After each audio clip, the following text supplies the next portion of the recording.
믿음 안에서 자녀를 키운 부모는 한 가지 소망을 품고 살아갑니다. 그것은 자녀가 어릴 때 가졌던 신앙이 흔들리지 않고 성인이 되어서도 하나님을 붙들고 살아가기를 바라는 것입니다. 어릴 적에는 교회에 잘 다니던 자녀가 성인이 되면서 점점 교회를 멀리하게 될 때 부모는 당황하고 속상하고 때로는 자책하게 됩니다. 어디서부터 잘못된 것일까? 내가 뭔가 부족했던 건 아닐까? 이런 생각으로 마음이 무거워집니다. 하지만 조금만 깊이 들여다보면 자녀가 교회를 떠나는 이유는 단순한 반항이 아닐 수 있습니다. 오히려 자녀는 어릴 적부터 교회에서 무언가를 해야 한다는 부담을 안고 있었을지 모릅니다. 예배에 빠지면 혼나고 봉사하지 않으면 눈치 보이고 믿음이 좋다는 말을 들으려면 특정한 모임에 꼭 참석해야 했습니다.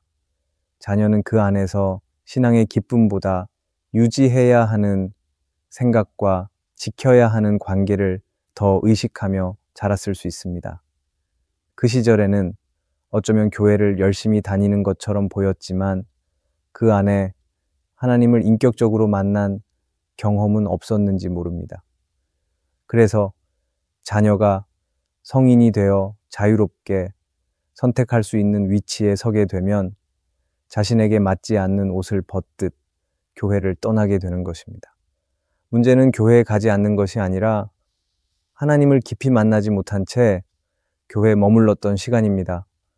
오늘은 어릴 때 교회를 잘 다니던 자녀가 성인이 되어 교회를 떠나게 되는 이유를 함께 살펴보며 그 상황 속에서 우리가 어떤 기도를 드려야 할지 함께 나누고자 합니다. 자녀의 마음을 이해하며 그 마음이 다시 하나님을 향할 수 있도록 믿음의 기도를 드리는 시간이 되기를 바랍니다. 첫째, 자녀는 부모님 때문에 교회에 다닐 수도 있습니다. 믿음의 부모에게서 태어난 자녀들은 어릴 때부터 자연스럽게 교회에 다니며 자랍니다. 주일 아침이면 부모님 손을 붙잡고 교회에 가고 예배 시간에 함께 앉아 있고 유년부와 중고등부를 지나 청년부까지 이어집니다. 겉으로 보기에는 아무 문제가 없어 보입니다. 예배에 잘 참석하고 교회 안에서 자란 경험이 풍부하며 신앙의 언어에도 익숙합니다. 하지만 그 안을 들여다보면 자녀가 교회를 다니게 된 이유가 하나님이 아니라 부모였던 경우가 적지 않습니다. 자녀는 부모가 무엇을 원하고 있는지 잘 알고 있습니다. 예배에 빠지면 부모의 얼굴이 굳어지고 교회에 잘 다녀오면 집안 분위기가 부드러워집니다. 그렇게 부모의 기쁨과 실망이 교회 출석에 따라 달라지는 것을 보며 자녀는 자연스럽게 이렇게 생각하게 됩니다. 교회에 가는 것이 낫겠구나. 예배를 드리는 것이 가정을 편안하게 만드는 길이겠구나. 그래서 자녀는 자신도 모르게 신앙을 유지하기보다 분위기를 유지하려는 마음으로 교회에 발을 딛게 됩니다. 이런 태도는 처음에는 크게 문제로 느껴지지 않을 수 있습니다. 부모의 손에 이끌려 시작된 신앙이더라도 그 안에서 하나님을 만나게 된다면 그것은 축복이기 때문입니다.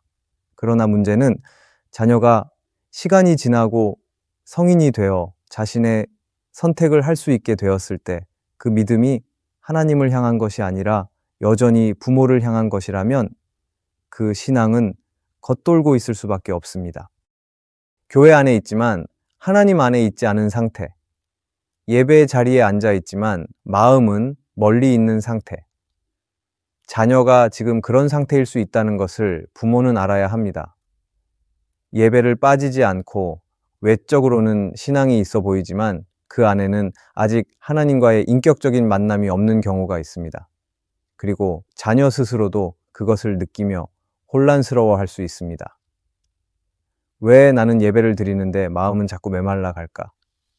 왜 기도하면서도 하나님이 멀게만 느껴질까? 이런 마음이 반복되면 자녀는 신앙 자체에 대한 회의감에 빠질 수 있습니다. 이럴 때 필요한 것은 더 많은 교회 프로그램이 아닙니다.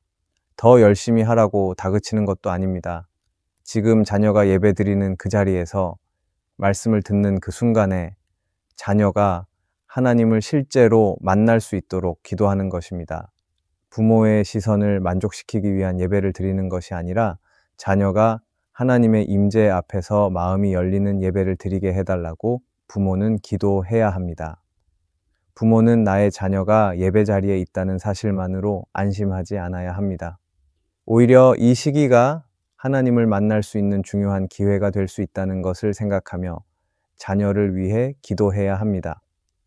자녀에게 하나님의 음성이 들리게 되고 자녀의 마음에 말씀 한 구절이 깊이 박히게 되고 자녀가 세상의 가치에 지쳐 있을 때 하나님의 사랑이 실제로 느껴지게 해달라고 부모는 간절히 기도해야 합니다. C.S. 루이스 순전한 기독교에서 이렇게 말합니다. 하나님은 우리에게 속삭이시고 우리에게 말씀하시고 우리에게 임하십니다. 하나님은 언제나 우리에게 다가오십니다. 그렇기에 부모는 자녀가 하나님의 사랑을 깨달을 수 있도록 기도해야 합니다. 자녀가 부모 때문에 교회에 다녔다면 이제는 하나님 때문에 교회에 머물게 되기를 간절히 기도해야 합니다. 오늘 우리의 자녀를 위해 기도하기를 바랍니다. 하나님, 나의 자녀가 부모의 기쁨이 아니라 하나님을 기쁨으로 여기게 하여 주시옵소서. 하나님, 자녀의 신앙이 부모를 만족시키는 데 머무르지 않고 하나님을 사랑하는 마음으로 깊어지게 하여 주시옵소서. 나의 자녀가 지금 교회 안에 있다면 이것은 은혜입니다. 하지만 부모는 자녀의 마음 안에 살아계신 하나님이 있어야 합니다. 오늘 나의 자녀가 부모를 바라보며 믿음을 지키는 것이 아니라 하나님을 바라보며 믿음으로 살아가게 해달라고 기도하기를 바랍니다. 부모의 기도를 통해 자녀의 신앙은 하나님께로 나아가게 될 것입니다. 그리고 자녀의 살아있는 믿음은 자녀의 인생을 복되게 할 것입니다. 둘째, 자녀는 사람들의 칭찬 때문에 교회를 다닐 수도 있습니다. 어릴 때부터 교회를 다닌 자녀는 교회 안에서의 인정과 칭찬에 익숙해져 있는 경우가 많습니다. 수요 예배나 금요 기도회에 참석하면 어른들이 자녀를 보고 대견해 합니다. 성경 퀴즈에서 상을 받거나 특송에 참여하면 믿음이 좋다. 앞으로 훌륭한 일꾼이 되겠다는 말을 듣습니다. 그렇게 자녀는 자신이 신앙생활을 잘하고 있다는 말을 반복해서 들으며 자라납니다. 이런 칭찬은 처음에는 자녀에게 힘이 되고 교회에 대한 좋은 인식을 심어줄 수 있습니다. 그러나 그것이 반복되다 보면 자녀는 어느 순간부터 사람들에게 잘 보이기 위해 신앙생활을 하게 될 수 있습니다. 예배에 참석하는 이유가 하나님을 향한 갈망이 아니라 칭찬을 듣고 싶어서일 수도 있습니다. 사람들의 인정을 통해 자신의 가치를 확인하고 싶기 때문입니다. 자녀는 어른들이 자신을 어떻게 평가하는지를 잘 알고 있습니다. 교회 안에서 제 어떤 모습을 보이면 좋은 평가를 받는지, 어떤 태도를 보이면 신앙이 좋은 아이로 보이는지를 알고 있습니다. 그래서 때로는 자기가 정말로 하나님을 믿고 있어서가 아니라 잘하고 있는 것처럼 보이기 위해 신앙적인 활동을 할 수도 있습니다. 그런데 이러한 신앙은 외형은 있을지 몰라도 내면의 뿌리는 약할 수밖에 없습니다. 칭찬이 기준이 되면 신앙은 점점 사람 중심이 됩니다. 하나님 앞에서 바르게 서는 것보다 사람들에게 인정받는 일이 더 중요해집니다. 그리고 이러한 흐름이 계속되면 자녀는 점점 더 하나님과 멀어집니다. 하지만 사람들의 칭찬을 받기 위해 하나님과 멀어졌지만 신앙의 겉모습은 유지하려고 애를 씁니다. 그리고 결국에는 스스로 지치고 하나님과의 관계는 돌이킬 수 없을 만큼 멀어질 수도 있습니다. 이런 자녀에게 필요한 것은 많은 칭찬이 아닙니다. 이러한 자녀에게 필요한 것은 혼자 있을 때에도 하나님을 생각할 수 있는 마음, 조용한 순간에도 하나님께 나아갈 수 있는 진심, 그리고 사람의 인정이 사라져도 여전히 하나님을 붙들 수 있는 믿음이 필요한 것입니다. 그런데 이러한 마음은 스스로 만들어지는 것이 아니라 하나님의 은혜와 부모가 기도로 만들어집니다. 그렇기에 믿음의 부모는 나의 자녀가 사람들의 시선을 의식하며 신앙생활하지 않도록 기도해야 합니다. 나의 자녀가 하나님 앞에서 진실한 마음으로 살아갈 수 있도록 나의 자녀가 다른 사람의 평가보다 하나님이 어떻게 보시는지를 먼저 생각할 수 있도록 기도해야 합니다. 그런데 이때 중요한 것은 부모가 자녀의 마음을 꾸짖기보다 이해하는 태도로 다가가는 것입니다. 나의 자녀가 혹시 사람들의 기대 안에서 부담을 느끼고 있다면 자녀의 마음을 충분히 공감해주는 자세를 가져야 합니다. 그리고 신앙은 비교나 경쟁이 아니라 하나님과의 관계라는 것을 자녀에게 알려주어야 합니다. 교회에서 사람들에게 듣는 잘한다는 말보다 하나님이 너를 비교할 수 없을 만큼 사랑하신다는 말을 자녀에게 해주어야 합니다. 오늘 우리의 자녀를 위해 이렇게 기도하기를 바랍니다. 하나님, 자녀가 사람의 칭찬에 기대어 신앙을 하지 않게 해주세요. 겉으로만 좋은 믿음이 아니라 하나님 앞에서 진실한 마음을 가진 자녀가 되게 하여 주십시오. 자녀를 향한 부모의 기도를 통해 자녀의 중심은 사람의 칭찬에서 하나님으로 바뀌고 자녀의 신앙은 겉모습이 아니라 하나님을 향한 중심으로 세워질 것입니다. 오늘도 자녀를 위해 기도하는 부모가 되기를 바랍니다. 셋째, 자녀는 불안 때문에 교회에 다닐 수도 있습니다. 자녀는 자라가면서 자연스럽게 미래에 대한 고민을 하게 됩니다. 성적에 대한 부담, 입시에 대한 긴장감, 취업과 결혼, 앞으로 어떤 삶을 살아가야 할지에 대한 두려움이 점점 자녀의 마음을 차지할 것입니다. 그리고 이러한 불안은 자녀를 자연스럽게 교회로 이끌기도 합니다. 그 이유는 하나님을 신뢰해서라기보다 무엇이라도 의지하고 싶기 때문입니다. 마음이 불안하니 기도를 하게 되고 예배에 참석하면 조금 마음이 편해지는 것 같으니 예배의 자리를 지키는 경우도 있습니다. 자녀들은 시험 기간에 교회에 가면 마음이 안정된다는 것을 알고 있을 것입니다. 그리고 중요한 선택을 앞두고 기도하면 조금은 덜 두렵다는 것을 알고 있습니다.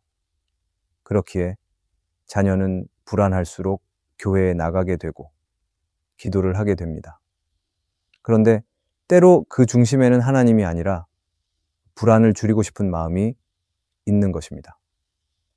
자녀가 하나님과의 관계를 맺고 싶은 것이 아니라 걱정을 덜어내고 싶기 때문에 교회에 오는 것입니다. 그런데 이러한 신앙은 급할 때는 뜨거워 보이지만 상황이 괜찮아지면 금방 식게 됩니다.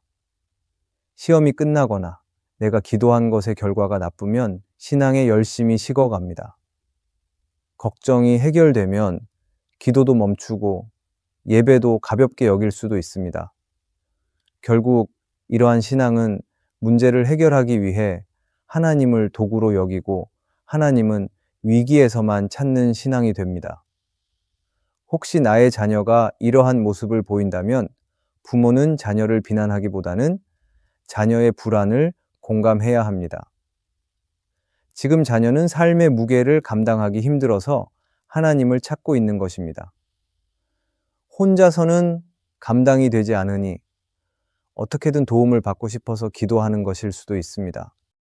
그렇기에 부모는 자녀의 마음을 이해하되 자녀가 진정으로 하나님을 찾을 수 있도록 기도해야 합니다.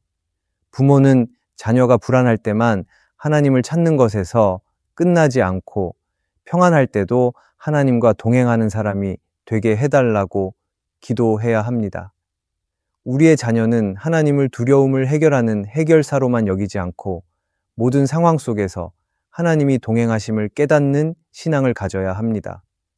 처음에는 예배를 통해 마음이 평안해지는 것을 경험하였다면 그 경험이 하나님과 동행하는 사랑으로 이어지게 해달라고 부모는 기도해야 합니다. 하나님은 나의 자녀가 하나님을 진심으로 찾을 때 만나 주실 것입니다. 하지만 이 만남은 그냥 시작되는 것이 아니라 부모의 기도를 통해 준비되는 것입니다. 그렇기에 오늘도 자녀를 위해 이렇게 기도하는 부모가 되기를 바랍니다. 하나님, 자녀가 불안해서 하나님을 찾는 자리에 머무르는 것이 아니라 언제나 하나님과 함께하는 자녀가 되게 해주십시오. 자녀가 문제를 해결하기 위해 기도하는 것이 아니라 하나님과 동행하는 삶이 되게 하여 주십시오. 부모의 기도는 자녀의 중심을 하나님께로 나아가게 할 것입니다. 오늘 하나님은 부모의 기도를 들으시고 자녀의 신앙이 형식이 아닌 진심이 되게 하실 것입니다. 넷째, 자녀는 친구들 때문에 교회에 다녔을 수 있습니다. 어릴 때 교회는 자녀에게 단순히 신앙의 공간이 아니라 또래 친구들을 만나는 장소가 되기도 합니다. 매주 교회에 가면 함께 찬양하고 게임하고 성경학교나 수련회에서 함께 시간을 보내면서 추억이 쌓입니다. 그래서 자녀는 신앙보다는 사람에 이끌려 교회에 정착하게 되는 경우가 많습니다. 특별히 또래 관계가 중요해지는 시기에는 신앙의 깊이보다 관계의 유무가 교회 출석을 결정하는 더 큰 요소가 되기도 합니다. 교회에 가면 자신을 반겨주는 친구가 있고 자신을 이해해주는 선배가 있고 함께 웃고 떠들 수 있는 만남들이 있습니다. 그래서 교회가 좋고 주일이 기다려지기도 합니다. 하지만 신앙이 아니라 분위기 속에 편안함을 느끼는 것인데 자신은 믿음 안에서 잘 나아가고 있다고 생각을 하는 것입니다. 자신이 교회에 잘 다니고 있으니 신앙도 잘 자라고 있다고 착각하는 것입니다. 하지만 만약 친구가 교회를 떠나게 되거나 성인이 되어서 친했던 사람들이 점점 사라지게 된다면 자녀의 마음에도 변화가 생깁니다. 더 이상 교회에 가야 할 이유를 느끼지 못하게 되고 친구가 없는 예배 자리는 어색하고 지루하게 느껴지는 것입니다. 물론 교회에서 인간관계가 약해지면 자연스럽게 하나님과의 관계도 약해진 것처럼 느낄 수도 있지만 자녀의 교회 생활이 하나님이 아닌 관계 중심적이었다면 결국 그 신앙은 무너지게 될 것입니다. 여기서 중요한 것은 자녀가 사람을 통해 교회를 갈 수 있지만 그 시간을 통해 하나님을 만나야 한다는 것입니다. 자녀에게 친구가 없어도 하나님이 함께 하신다는 확신이 있어야 자녀는 교회를 떠나지 않을 것입니다. 그렇기에 부모는 자녀의 관계 중심적인 모습을 비난하지 말고 그 마음을 하나님께서 만나주시기를 기도해야 합니다. 자녀가 사람을 좋아하는 마음과 친구들과 함께하고 싶은 마음은 하나님께서 주신 소중한 감정입니다. 그러나 그 마음이 하나님보다 앞서지 않도록 자녀가 친구보다 먼저 하나님을 붙들 수 있도록 부모는 기도해야 합니다. C.S. 루이스는 그의 책 기적에서 이렇게 말합니다. 우리는 때로 내가 하나님을 갈망하고 있는 것처럼 느낄 수 있지만 실제로는 하나님께서 우리 안에 갈망하는 마음을 주는 것입니다. 우리들은 나의 믿음이 좋아서 하나님을 바라보고 나의 신앙이 좋아서 하나님을 갈망한다고 생각을 할 수 있습니다. 하지만 우리의 갈망은 하나님이 주시는 마음입니다. 그러기에 믿음의 부모는 나의 자녀가 자신에게 찾아오신 하나님을 만날 수 있기를 기도해야 합니다. 자녀를 위해 이렇게 기도하는 부모가 되기를 바랍니다. 하나님, 자녀가 친구를 따라 교회에 나가는 것만이 아니라 하나님을 바라보며 예배의 자리에 나가는 자녀가 되게 해주십시오. 자녀가 친구와의 관계가 아닌 하나님과의 관계를 붙드는 믿음을 허락해 주십시오. 자녀를 향한 부모의 기도는 자녀의 시선을 사람이 아닌 하나님께로 옮기게 할 것입니다. 하나님은 지금도 자녀의 마음 안에서 일하고 계시며 부모의 기도를 통해 역사하시기 때문입니다. 오늘 우리는 자녀의 신앙을 생각해 보는 시간을 가졌습니다. 자녀가 왜 교회에 가고 있는지를 생각하며 그 안에 믿음이 있는지 다른 것이 있는지를 생각하는 부모가 되기를 바랍니다. 그리고 자녀를 위해 기도하는 부모가 되기를 바랍니다. 부모의 기도는 자녀를 교회에 붙잡아 두는 힘이 아니라 자녀의 마음이 하나님께 닿게 하는 은혜의 통로가 될 것입니다. 오늘도 부모의 기도를 통해 하나님은 나의 자녀를 하나님의 사람으로 세워가실 것입니다. 오늘의 말씀이 은혜가 되셨다면 댓글에 아멘이라고 적어주시면 감사하겠습니다. 여러분들이 남겨주시는 댓글은 정말 큰 힘이 됩니다. 그리고 여러분들이 눌러주시는 좋아요와 구독도 큰 힘이 됩니다. 오늘도 함께 해주셔서 감사합니다. 기도하겠습니다. 하나님, 우리의 자녀가 사람의 시선이 아니라 하나님의 마음을 바라보게 하소서. 형식이 아닌 진심으로 하나님을 만나는 신앙을 가지게 하소서. 자녀의 마음 깊은 곳에 주님을 향한 갈망을 심어주소서. 예수님의 이름으로 기도합니다. 아멘.